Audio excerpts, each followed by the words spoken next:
I'm honored to have our 45th President of the United States, my father-in-law, President Donald J. Trump. Well, I just want to start by asking you the question that I get asked the most. Everyone wants to hear, how are you doing? How has it been down here? Well, it's been great. It's Florida. It's a beautiful state. It's a well-run state. We had a tremendous election result in Florida, as you know, despite millions and millions of dollars being spent against us. And we had a big victory, I guess unprecedented victory. And as we did in many states, and we should have had in all states, but I guess that's still, in my opinion, being looked at by a lot of people. It was disgraceful what happened. That was a third world country voting system. And it's a shame. It's an absolute shame, but it's being looked at by a lot of different people. But we had a fantastic election. You know, I say I ran twice, and we did better the second time by a lot, by 12 million votes.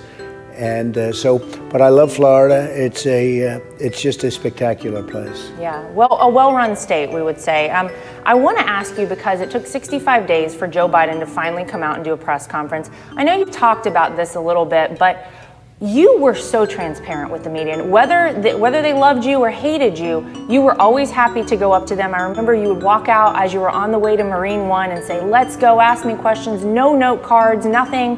We saw the press conference that Joe Biden had, if you can even call it that. He had a lot of notes. He had printouts with people's faces and names on it, who to call on, who not to call on. What was your takeaway from that press conference? Well, I think the press conference is probably the least of it. People saw a lot of things happening long prior to the press conference, and even the trip up the stairs, up and down 3 times.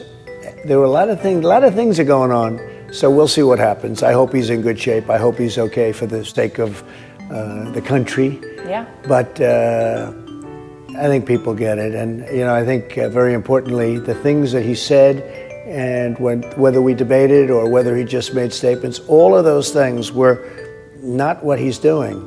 This is more liberal, more radical than Bernie Sanders ever had in mind. Bernie could not be happier.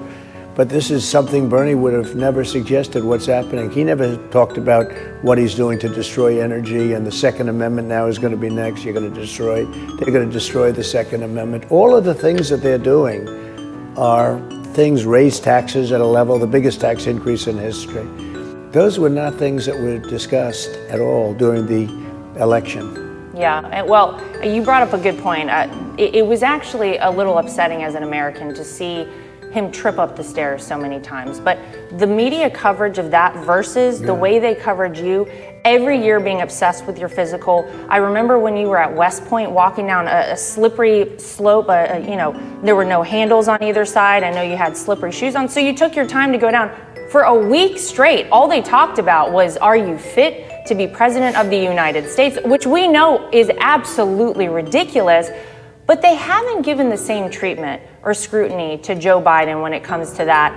I think Americans are a little bit frustrated by that, and I think we should be demanding transparency, especially when it does come to the health of the President of the United States. Well, you know, when you do speeches, you sort of know if you did well or not well or however it is. And I think I made my best speech, or certainly one of them, at West Point. And it's pouring, raining, beautiful but raining, and it's wet. And it was just a sheet of steel, no pleats in it, no nothing. And it was like an ice skating rink. And the last thing I wanted to do was go down. And I saw that, and they had no railings, really brilliantly, you know, put up. Whoever put it up ought to be ashamed of themselves. So I'm next to a general who has big rubber shoes on, and a good guy, by the way, the commandant.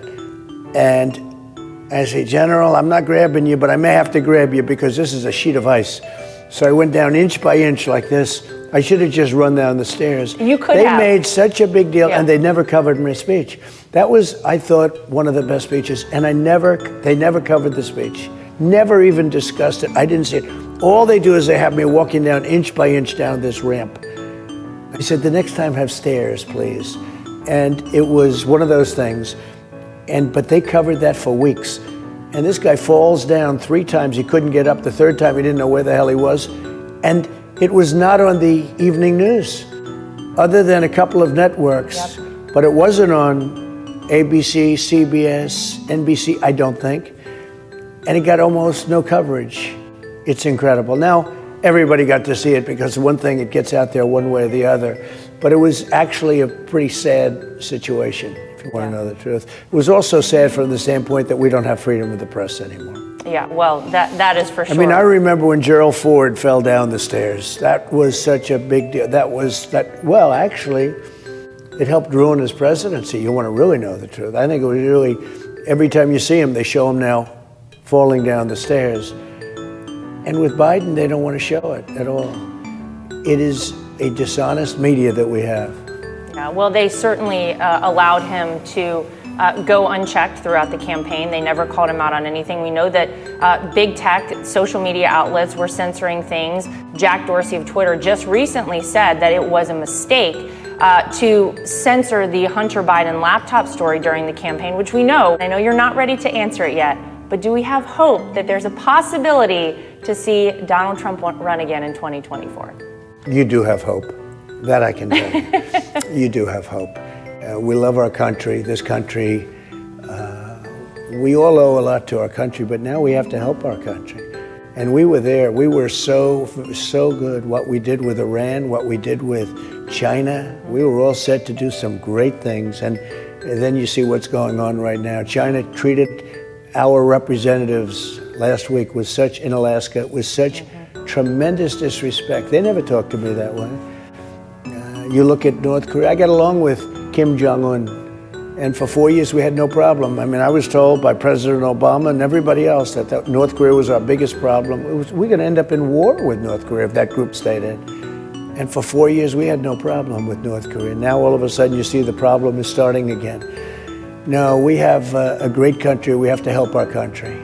And so we may see a Trump run again in 2024. Stay tuned, ladies and gentlemen. Well, I want to say thank you so much for joining us here. We are honored. You were this is the first interview you have done on camera since you left office. I did call in a favor for this.